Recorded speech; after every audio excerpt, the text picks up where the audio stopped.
Assalamualaikum warahmatullahi wabarakatuh. Bismillahirrahmanirrahim. Alhamdulillahi rabbil alamin. Allahumma salli wa sallim ala sayyidina Muhammadin wa ala alihi wa sahbihi ajma'in, amma ba'du. Fa inna asdaqal hadithi kitabullah wa khairal hadi hadi sayyidina Muhammadin sallallahu alaihi wasallam, wa syarrul umuri muhdatsatuha wa kullu muhdatsatin bid'ah wa kullu bid'atin dhalalah wa kullu dhalalatin finnar. Subhanaka la ilma lana illa ma 'allamtana innaka antal alimul hakim. Rabbi shrah li sadri wa yassir li amri wahlul 'uqdatam min lisani yafqahu qawli, amin. Yang sama-sama kita hormati dan muliakan guru kita Ustaz Dr. Andes Haji Asman bin Haji Abdul Rahim, Ketua Masjid Al-Istiqomah Ustaz Haji Asmari bin Kiai Haji Abdul Rashid Siddiq, bapak-bapak, ibu-ibu hadirin jamaah yang dimuliakan oleh Allah. Melanjutkan kajian kitab kita. Bismillahirrahmanirrahim. Qala al-muallif rahimahullahu ta'ala anhu, wa minas sunanil muhimmatil maghfuli anha taswiyatus sufufi wat tarassu fiha. Wa qad kana alaihi salatu wassalam yatawalla fi'la dhalika bi nafsihi wa yakthuru at-takhrisu alayhi wal amru bihi wa yaqulu la tusawwunna sufufakum aw la yukhalifanna Allahu baina qulubikum wa yaqulu inni la ara syayatina tadkhulu fi khalalis sufufi, yani biha al-farajul lati takunu fiha. Wallahu a'lam. Melanjutkan kajian kita, pengarang kitab ini menjelaskan wa minas sunanil muhimmatil maghfuli anha, dan di antara sunnah-sunnah yang penting yang orang sering lalai dengannya, sering tidak mempedulikannya, sering tidak memperhatikannya di saat sholat adalah taswiyatus sufufi, meluruskan barisan, meluruskan safnya, wat tarasu fiha, dan juga merapatkannya. Jadi barisan yang lurus dalam pelaksanaan sholat itu bukan sekedar anjuran biasa, di dalamnya mengandung kesunahan. Karena baginda Rasulullah Sallallahu Alaihi Wasallam sangat fokus dengan hal tersebut. Makanya sering saya katakan, yang jadi imam sebelum takbiratul ihram pastikan barisannya sudah lurus, barisannya sudah rapat, terutama di barisan yang pertama. Kalau perlu nungguin sampai yang barisan terakhir. Maka lihat berbagai riwayat hadis dari Nabi kita Muhammad sallallahu alaihi wasallam, bahkan memberikan ancaman-ancaman bagi orang yang ketika sholat barisannya tidak lurus, barisannya renggang. Ini dua hal yang berbeda. Lurus satu hal, rapat satu hal. Makanya umat Nabi kita Muhammad SAW dicirikan dalam Maulid Ad-Dibai itu, Al-Haditsus Sani an Atha ibn Yasar dan Ka'ab bin Ahbar. Sadaqul Muhid apa tuh?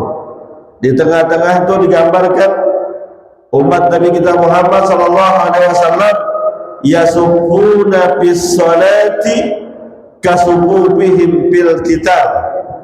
Mereka berbaris ketika akan melaksanakan sholat, kasububihim fil qital, bagaimana barisan mereka ketika mau perang. Orang kalau mau perang nggak ada yang main-main barisannya, serius fokus. Orang kalau mau perang barisannya lurus mantep. Lihat aja, mohon maaf kalau TNI, polisi lagi latihan baris berbaris, cakep, rapi, nggak belentang-belentong, nggak bolong-bolong. Maka dianjurkan bagi imam luruskan barisan. Pakai bahasa Arab nggak apa, pakai bahasa Indonesia nggak apa-apa. Luruskan barisan kalian, luruskan barisan kalian, rapatkan. Kalau di Saudi mau sholat tuh imam-imamnya juga perhatikan, istawu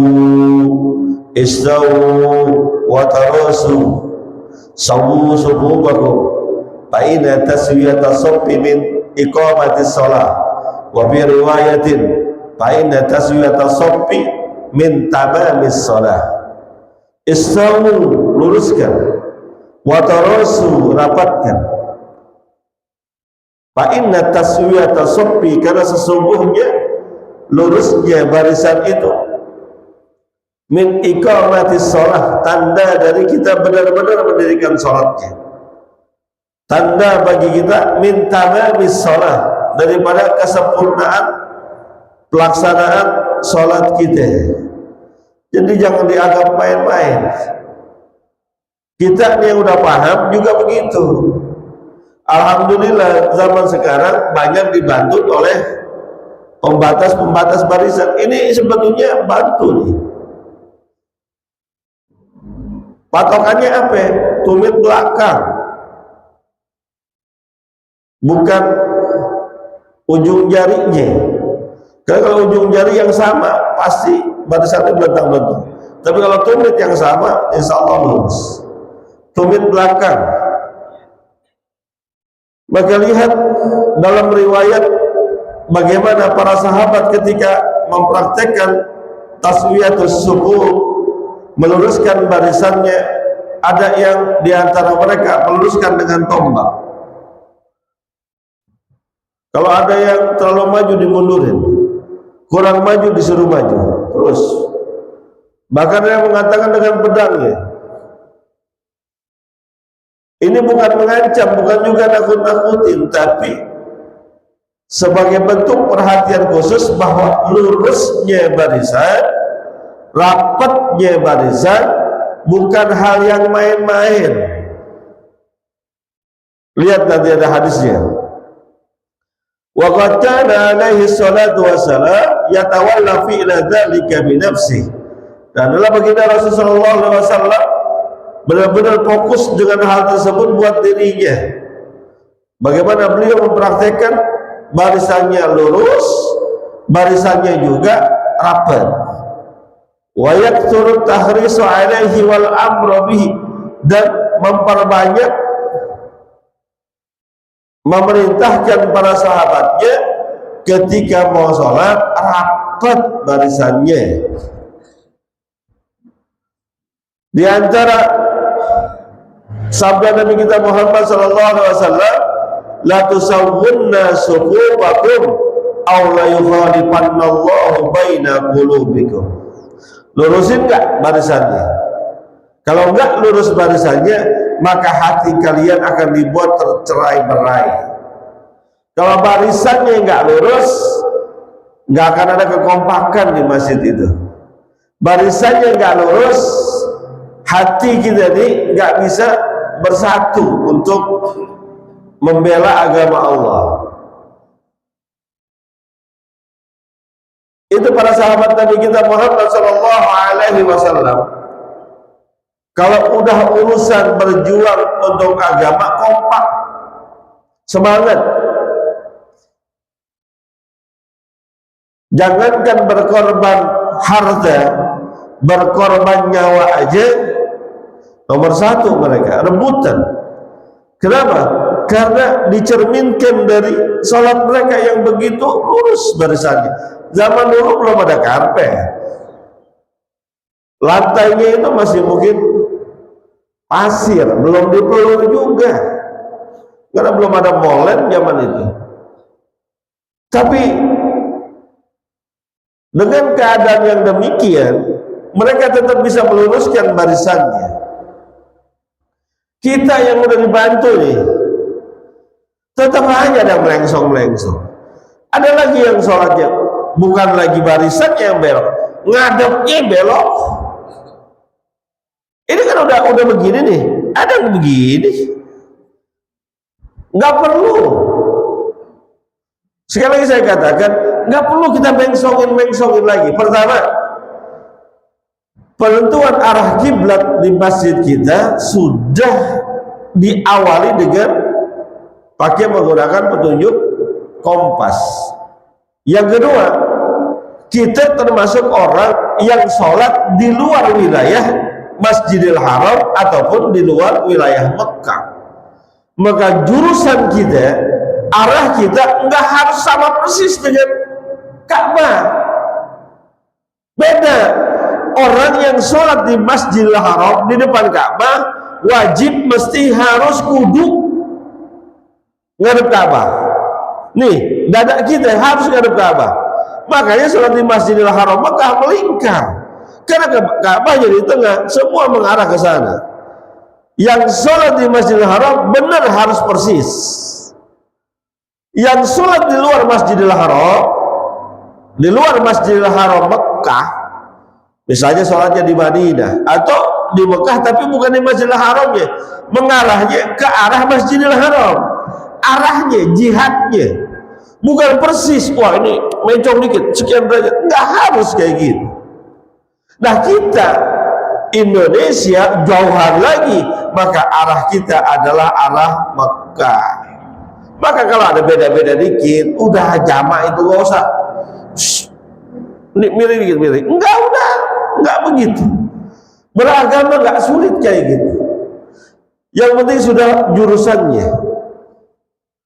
Ini karena sudah ditentukan arahnya ke sana, udah sama semua ngerti, soalnya enggak usah dipilihin lagi. Ini kayaknya kurang dikit. Orang-orang ke sono di sono. Enggak harus begitu. Lurus. Bantuannya udah luar biasa. Kalau enggak lurus, udah pasti di Nabi yang bilang hati kita gak bakal kompak. Ketua masjid maunya ke kanan, jemaahnya mau ke kiri, ada yang mau lurus. Ketua masjid maunya diam, ada yang jalan terus. Kenapa bisa gak kompak? Sholatnya juga gak kompak, nggak mau lulusin barisannya. Wa yaqulu, sambil kita yang lain, inni la rasyayatina tadkhulu fi khalalis subuh. Sesungguhnya aku melihat setan-setan itu masuk ke dalam barisan yang celahnya longgar, yang nggak rapat. Setan masuk di situ. Tentu ini makna kiasan. Lebih enak dipahami sebagai makna kiasan, bahwa dengan tidak merapatkan barisan membuka peluang setan godain kita. Yang rapat, tapi tentunya jangan berlebihan dalam merapatkan barisan ini, sampai kadang-kadang kita temukan ada yang mencari-cari kaki. Memang anjurannya pundak, nempel dengan pundak, anjurannya kaki kalau bisa nempel dengan kaki.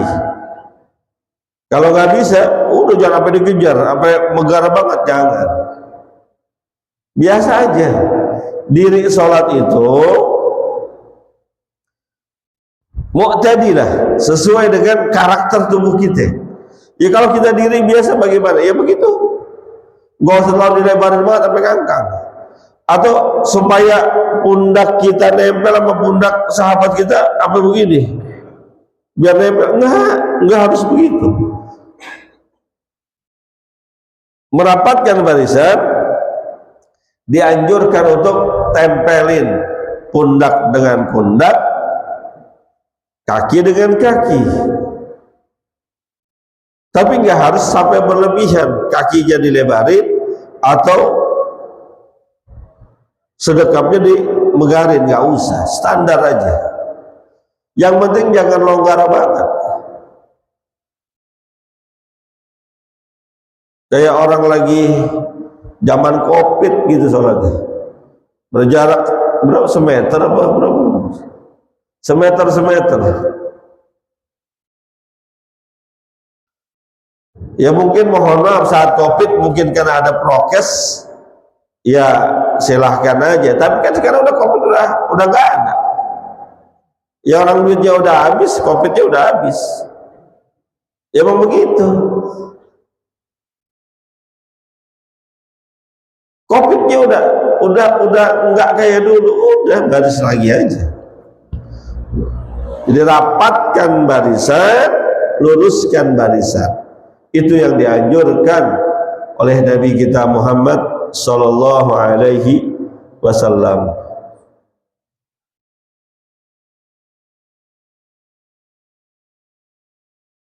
Fayustahabbu ilsaqul manakibi bil manakibi ma'at taswiyah.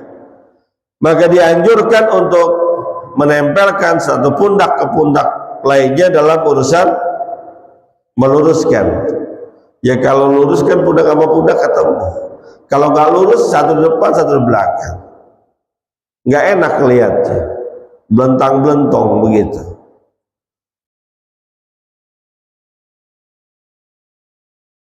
Bihaitsu la yakunu ahadun mutaqaddiman ala ahadin wala mutaakhiran anhu. Seukuran yang satu tidak lebih maju daripada yang lain, atau yang satu tidak lebih mundur daripada yang lain, lurus. Itu namanya taswiyah, lurus. Kalau ada yang majuan banget, tarik. Lagi sholat Pak Ustadz, dia maju sholatnya, tarik aja, nggak apa-apa. Tapi jangan dikata ngomong, maju sini, mundur sini, jangan. Kalau sebelum sholat nggak apa-apa. Ini udah sholat nih, kan ada orang yang ya gerakannya bagaimana jadi lebih mundur atau lebih maju, tarik aja, nggak apa-apa gitu. Atau ketika sholat kadang-kadang dianjurkan untuk merapatkan barisan. Kita udah sholat, ternyata di depan longgar, bagaimana? Maju dengan cara yang sudah kita tentukan sesuai dengan pendapat fikih yang kita pahami, tidak lebih gerak di luar gerakan sholat sebanyak 3 kali. Pak Ustaz, saya pernah lihat ada orang maju dari belakang sampai depan lagi sholat, nggak berhenti. Itu urusan dia, nggak usah dipikirin. Karena mungkin pendapatnya mengatakan yang kayak gitu nggak apa-apa. Kalau kita hati-hati, maju 1 langkah nempetin, maju lagi 1 langkah nempetin. Ini kalau dari 1 baris ke baris berikut ada dua langkah kali ya. Setengah dulu, setengah maju, setengah maju. Oh, saya mau 1, 2, 3, silakan. Kalau gerakannya tidak lebih dari 3 kali. Jadi kalau lagi sholat jamaah, depan batal, kan dia minggir, isi apa yang belakang. Kalau yang belakang nggak ngisi juga, maka barisan yang ada di antara itu merapatkan. Jangan dibiarkan kosong. Terserah mau yang di kiri ke kanan atau kanan kiri. Yang penting jangan dibiarkan kosong. Terus yang batal gimana? Ya udah ke belakang. Mau diam di situ aja orang udah batal. Karena dosa hukumnya, haram hukumnya orang yang batal sholatnya tapi dia terusin. Dia tahu, dia sadar, kentut misalnya, kan batal wudunya. Kalau batal wudunya berarti batal sholatnya. Karena dia mungkin nggak tahu ilmunya atau malu. Nah, ntar ketahuan lagi kalau gua kentut, mana kentutnya bau lagi. Dia pura-pura aja tuh, dosa tuh hukumnya. Ya udah kalau batal, batalin aja udah. Langsung ke belakang. Nah, ketika ke belakang, usahakan tidak melewati, memotong jamaah, usahakan. Cuma masalahnya pintu masjid kita cuma satu, adanya di tengah, yang batal di pojok. Bagaimana? Ya kalau ternyata barisannya nggak sampai belakang, lewat pinggir terus, baru ke belakang. Kalau pas gila tegak, lurus aja terus. Jangan ngelewatin, karena ngelewatin orang yang lagi sholat tanpa ada keperluan, dosa hukumnya. Lagi sholat nih, terus kita lewatin, dosa. Seukuran apa ya? Nah ini yang jadi masalah. Ini yang paham nih, kudu kita paham. Seukuran tempat sujudnya. Mohon maaf nih, saya sholat di sini, anggap aja sholat Ka'bah, saya sholat di sini. Ya, terus ada orang lewatin saya seukuran kamera saya nih. Boleh nggak kira-kira? Boleh nggak? Kenapa boleh? Karena bukan ukuran tempat sujud saya. Tapi kalau ukurannya pas sujud saya, lewat tahan. Bahkan kalau riwayatnya saking keras, pukul boleh. Kalau ngotot juga, dia masih mulai udah gitu masih lewat juga, dorong gitu juga nggak apa-apa. Ini riwayat hadisnya. Bukan berarti kasar. Ingin menekankan bahwa lu jangan lewat situ, orang lagi sholat masih lewat situ. Emang ada jalan lain apa? Tahan. Usaha dari tahan masih maju juga urusan dia. Nabi kita Muhammad SAW mengatakan, engkau berhenti 70 tahun dengan tidak melewati orang yang lagi sholat, itu lebih baik daripada kamu lewatin. Nungguin sampai 70 tahun misalnya, daripada ngelewatin dengan nunggu 70 tahun. Saking nggak bolehnya. Makanya kalau kita lagi sholat sunnah atau sholat di rumah atau sholat sendiri, dianjurkan pakai sutroh. Apa itu sutroh? Sutroh itu kalau zaman Nabi kayak tongkat, ukuran kurang lebih 30 cm, menandai tempat sujud kita.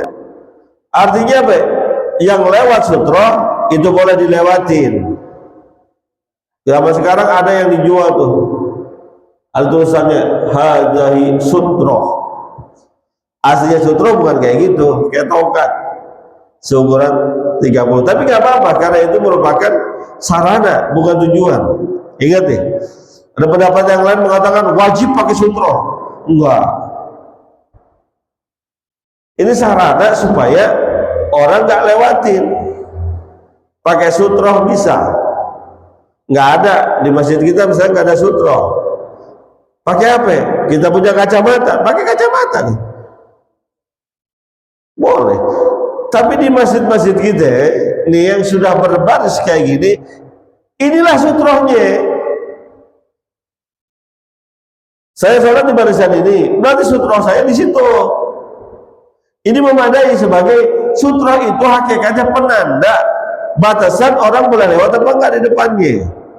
Maka ketika saya sholat di sini, jangan lewat ini, lewat sononya boleh. Jadi tidak harus yang seperti sekarang tuh, model kayak papan begitu ya.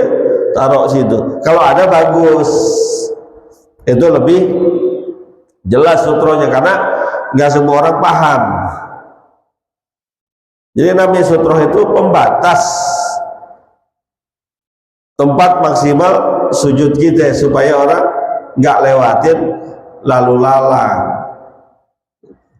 Atau tiang juga nggak apa-apa, tiang. Masjid kan ada yang tiangnya di tengah tuh. Kita seukurannya minggir gitu sutroh tuh. Lewat setelah tiang nggak apa-apa. Jelas tuh ya.